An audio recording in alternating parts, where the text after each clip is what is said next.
ഈ ഒരു കാര്യം കേൾക്കുമ്പോൾ കുറച്ചു പേരുടെ മുഖം നിങ്ങളുടെ മനസ്സിലേക്ക് വരും. അത് നിങ്ങളുടെ ലവർ ആകാം, ഫ്രണ്ട് ആകാം, ഹസ്ബൻഡോ വൈഫോ, അങ്ങനെ ആരുമാകാം. നമ്മൾ പലപ്പോഴും നമ്മൾ അറിയാതെ തന്നെ മറ്റുള്ളവരുടെ മാനിപ്പുലേഷന് ഇരയാകാറുണ്ട്. എന്താണ് മാനിപ്പുലേഷൻ എന്ന് പറയുന്നത്?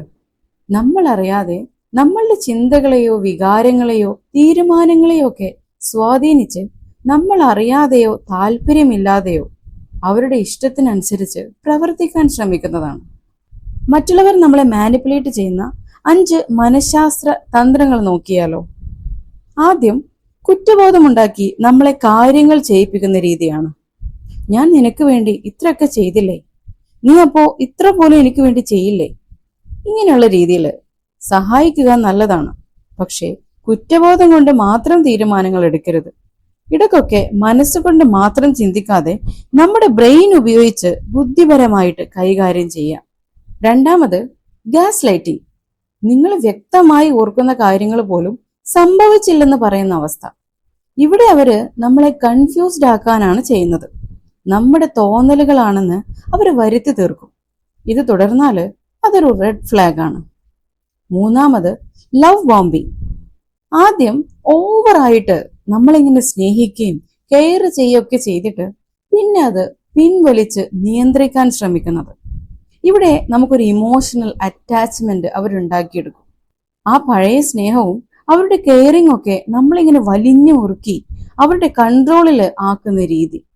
പുറത്തു വരാൻ താല്പര്യമുണ്ടായിട്ടും അവസരമുണ്ടായിട്ടും നമ്മളെ ഇമോഷണലി ഇങ്ങനെ ലോക്ക് ആക്കുന്ന ഒരവസ്ഥ. നാലാമത്, സൈലന്റ് ട്രീറ്റ്മെന്റ്. നമ്മളോട് സംസാരിക്കാതെയും മറുപടി പറയാതെയും നമ്മളെ സമ്മർദ്ദത്തിലാക്കുന്ന അവസ്ഥ. ഒരു നിയന്ത്രണ രീതിയാണിത്. എല്ലാ നിശബ്ദതയും മോശമല്ല. നമ്മൾ കൺട്രോൾ ചെയ്യാനോ ശിക്ഷിക്കാനോ ആയിട്ടുള്ള നിശബ്ദത അത് അവരുടെ കെണിയാണെന്ന് ഓർക്കണം. നമ്മളോട് സ്നേഹമുള്ളവര് അവരുടെ മൗനം കൊണ്ട് പോലും നമ്മളെ വേദനിപ്പിക്കില്ല. അഞ്ചാമത്, ഭയം ഉപയോഗിച്ച് തീരുമാനങ്ങൾ എടുപ്പിക്കുന്നത്. നീ ഇത് ചെയ്തിട്ടില്ലെങ്കിൽ നിന്നെ ഞാൻ ആളുകളുടെ മുന്നിൽ നാണം കെടുത്തും, ഇൻസൾട്ട് ചെയ്യും, നിന്റെ ഉറക്കം നഷ്ടപ്പെടുന്ന രീതിയിൽ നിനക്ക് നല്ല പണി തരും.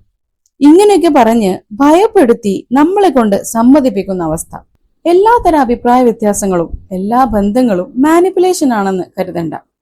നമ്മളൊന്ന് ശ്രദ്ധയോടെ കൈകാര്യം ചെയ്താൽ ഈ 5 തന്ത്രങ്ങൾ ആവർത്തിച്ച് സംഭവിക്കുകയോ അത് നിങ്ങളുടെ സ്വാതന്ത്ര്യത്തെയും സമാധാനത്തെയും ആത്മവിശ്വാസത്തെയും ഒക്കെ ബാധിക്കുന്നുണ്ടെങ്കിൽ വ്യക്തമായ അതിരുകൾ നിശ്ചയിക്കുന്നതാണ് നല്ലത്. ഇതൊരു പ്രാക്ടീസാണ്.